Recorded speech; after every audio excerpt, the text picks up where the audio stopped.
Datang di Nalanda, Universitas Nalanda.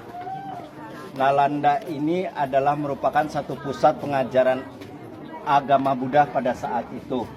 Kapan waktunya? Dibangun mulai dari abad ke-5 sampai abad ke-9. Terakhir abad ke-12, tempat ini diserbu oleh saudara-saudara kita kaum muslim. Ya, menyerbu ke India, semua dibakar. Semua dibakar. Kompleks ini kira-kira sekitar 20 km persegi.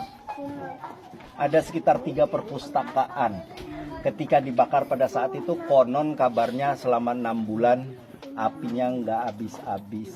Jadi bisa dibayangkan sebetulnya berapa besar perpustakaannya itu. Ini universitas. Ada sekitar 20.000 orang yang menetap di sini. Pada saat diserbu sedang makan siang. Jadi mereka betul-betul nggak siap. Kebanyakan meninggal, sebagian pergi. Nah, ini dibangun 3 kali. Kita bisa lihat awalnya mereka itu cuman selandasan ini. Yang ini kamar. Ya, ini kamar. Nah, ya. Abad ke-5 itu cuman dasar ini aja. Terus kemudian di abad ke-7 naik ke lantai 2. Mereka sistemnya nggak bongkar. Mereka sistemnya tumpuk. Jadi renovasinya sistemnya tumpuk. Jadi ada 2 lantai.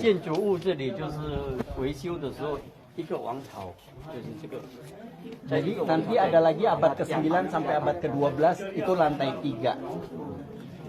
Ya, sudah lantai 3. Kita bisa lihat ini temboknya setebal ini. Jadi cara masuknya ini bukan universitas S1. Ini universitas buat S2. Jadi mereka itu rata-rata datangnya dulu ke Sriwijaya atau ke Sumatera. Ke Sumatera dulu. Di sana mereka ambil S1. Baru setelah itu datang ke sini ambil S2. Jadi yang datang ke sini itu bukan pelajar yang kosong. Mereka sudah sarjana. Caranya mereka harus dites dulu sebelum bisa masuk. Ada yang namanya Dwara Pandit, guru yang jaga di pintu. Mereka akan kasih pertanyaan. Kalau lolos 1, datang kedua. Kalau udah lolos kedua, baru ke kepala sekolah, baru dikasih izin atau tidak tinggal di sini. Bahasa apa dia? Di sini belajar pakai bahasa Belajar Sanskerta di sini. Sanskerta. Iya, ya, belajar Sanskerta. Sampai sekarang masih ini bahasa Sanskerta? Di sini sekarang sudah tidak pakai bahasa Sanskerta. Bahasa Sanskertanya dipakai untuk agama aja. Weda, untuk mempelajari kitab suci. Weda bahasa India ya? Weda itu kitab sucinya agama Hindu. Oh. Oh. Itu, oke? Sudah pemula sampai sekarang. Ini dari tahun abad ke-4.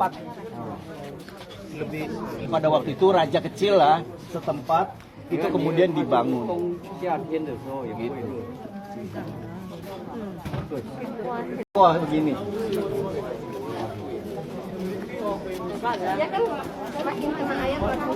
Makin tua ada. Nah, mereka ada sistem pakai getah pohon.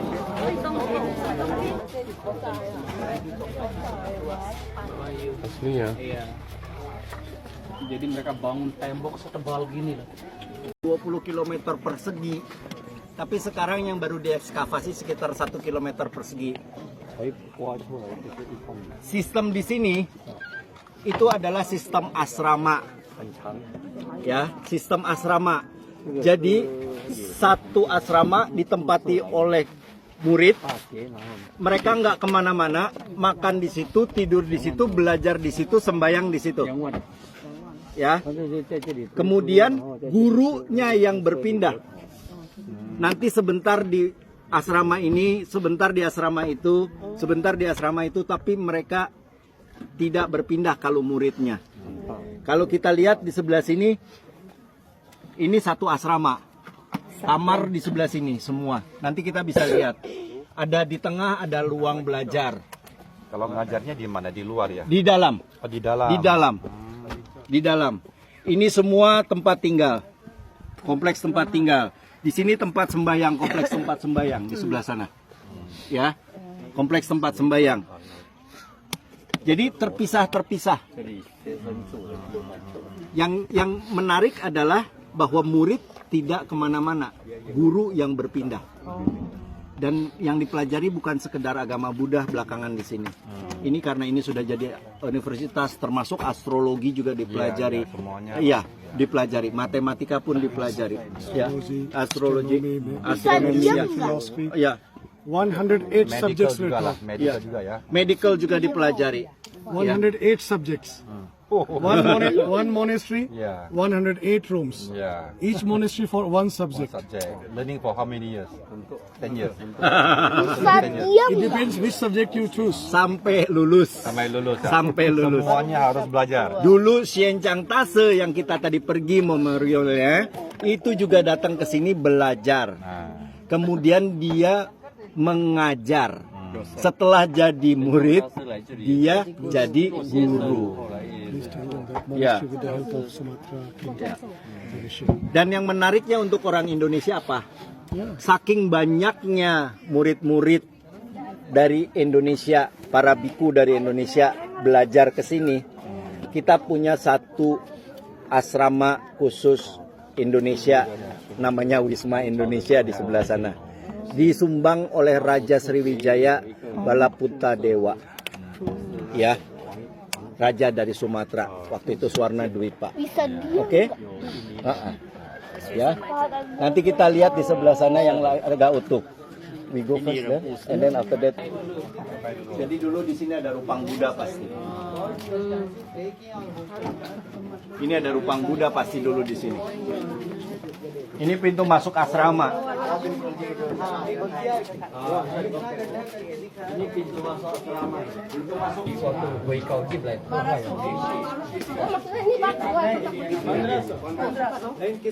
Karena dia dari tiga raja.